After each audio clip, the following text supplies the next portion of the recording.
Welcome to High Infidelity, the best cheating videos on YouTube. If you enjoy this content, remember to subscribe and turn on notifications. Now let's get into the video. My GF31 cheated on me, male 27. Together 8.5 years and have a 2 years daughter. Hey, this is my first time doing anything like this, and I've been unable to function for the last 2 weeks since D-Day was declared. I'll begin by detailing how everything came crashing down, and then I'll provide you with the challenges that follow. In all honesty, I believe I'm only seeking advice and direction since I don't have many friends and am embarrassed to bring up the subject with them. The two of us have been married for 8.5 years, and our daughter, who is 2.5 years old, completes the family. It was years before I became suspicious, but it was only in the last 4 months that I began to watch her Facebook activity on an old phone that was still logged in. The first thing I saw that made me a little uncomfortable was her reaching out to men for conversation. Over 90% came after midnight, and they were all kind greetings such as "Hello, how are you, I miss seeing your face," or "Long time no talk." In fact, she gave them her phone number on a few of occasions so that they would not really mess with Facebook. I had no proof that she was cheating, and I didn't want to insult her by intruding into her personal life, so I said nothing for the time being to avoid offending her. Every several weeks, I would visit Facebook, and I started to notice that messages had been erased. It was possible that they might show up on the notice, but when you attempted to pull them up, they were no longer there.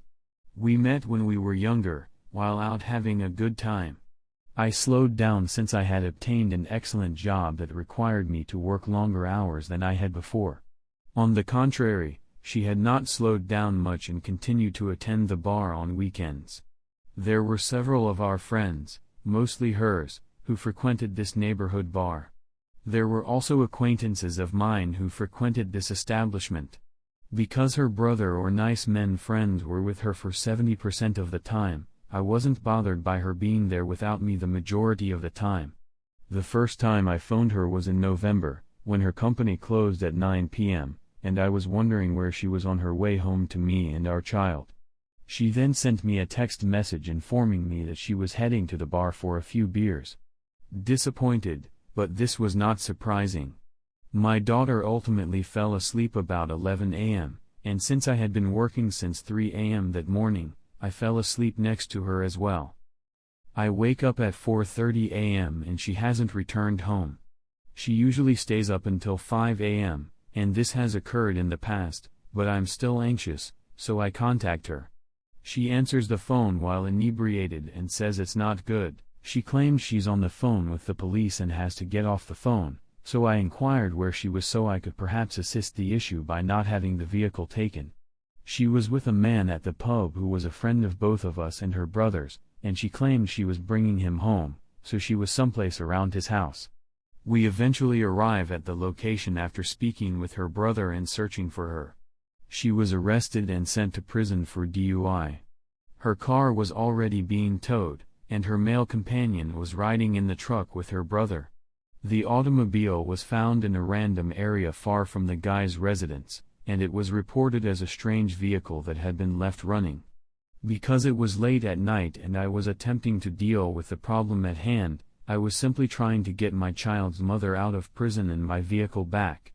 After I came home, I spoke to her brother and heard the guy's version of the story. According to her brother, they didn't match up when I bailed her out of prison and spoke with her to obtain her side of the story. Both were deceiving. I had a feeling something was awry. That's not what I heard, I informed her right away, and that's not what occurred. Then she simply cut it up too. I don't recall being intoxicated at the time. I bring her home and she remains with our kid while I go fetch her brother's vehicle out of impound. I informed him on the way there that the two accounts don't fit up, and he had his doubts but didn't want to leap to conclusions. I go grab the vehicle and open it up to discover her panties laying on the seat. My heart sunk to the floor when I showed her brother, who still had concerns and swore he'd find out from the other person. I went inside the laundry basket when I got the vehicle home to check if she had any panties, but she didn't. I took her outside and questioned her about it. She had just spent the night at her father's house and said that the officers searched her clothing bag. I didn't trust her since I didn't have any evidence. She was upset that I had even inquired and said flatly that she had never cheated on me while looking me in the eyes. I apologized and said that it didn't seem good, which is why I inquired. It's January, a day before my birthday, a few months later. I invited my closest buddy and his brother to join me for a couple beers. I drank too much and passed out. However, I observed my best friend's brother staring at my girlfriend. I awoke skeptical, but I drove my girlfriend to work since she is unable to drive at the moment. After I drop her off, I check through her old phone's Facebook. After I had fallen asleep for the whole night, my best friend's brother was attempting to hit on her over Facebook. She didn't really flirt back, but she also didn't respond as well as I would have hoped. Then I spotted 2 more males whose messages had been removed. She configures both of them to run in ghost mode, which deletes communications automatically. They were chatting till 5:30 a.m., and we were having lengthy talks. One of the men was the one who had gotten her arrested the night before. The second man was the one she had been deleting communications from for a few months before to the DUI. I informed her I had seen the text exchanges between the 3 boys. She admitted about my friend's brother but seemed perplexed and didn't understand what I was saying to the other 2. I just texted her back and said alright, and she folded. I'm not sure what you read, but I'm sorry, I love you, and I don't want to tear up our family. I begged her to confess since I still didn't have any strong evidence, and the communications had been removed. However, I did not inform her of this. Messages using the phrase the DUI. And I responded to everything. She says, "You'd have to ask, I'm not sure what you mean." I told her, "How can I believe you if you can't even confess what you did?" She says, "You'd have to ask, I'm not sure what you mean." I told her, "How can I believe you if you can't even confess what you did? I already know I have the messages." She said it was basically just words and silly s. What words did I say, to whom, and what transpired with the DUI? She says, "I don't know, folks, I don't even know why 4 times in a row." I told her I'd see her when I picked her up after work. We arrive home and head out back to discuss it. I continued reminding her that I had seen the texts and that she needed to confess. She acknowledged to having slept with him the night of the DUI. And the other man she's been deleting texts from has simply been saying silly sh.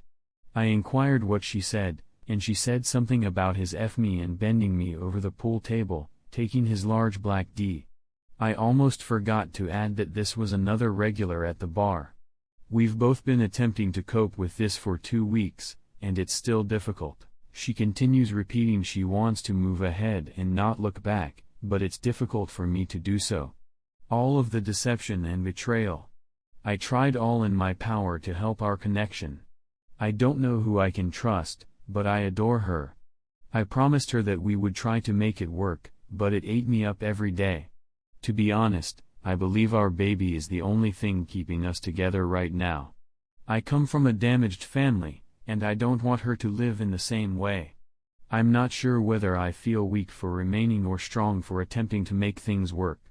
She says it's simple for you to walk away, and I believe her, so I decided to take the tougher option and give it all I had. This isn't the first time she's deceived me. She has lied about phone numbers being men, claiming they belonged to her relatives.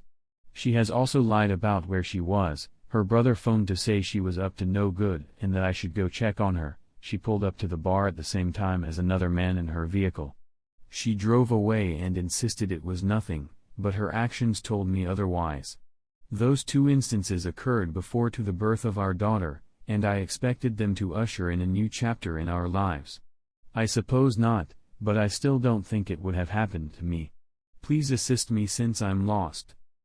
Edit. We have a lot going on in our life right now, including the loss of a family member. But my interest is piqued. I want to contact the man and find out precisely what was going on.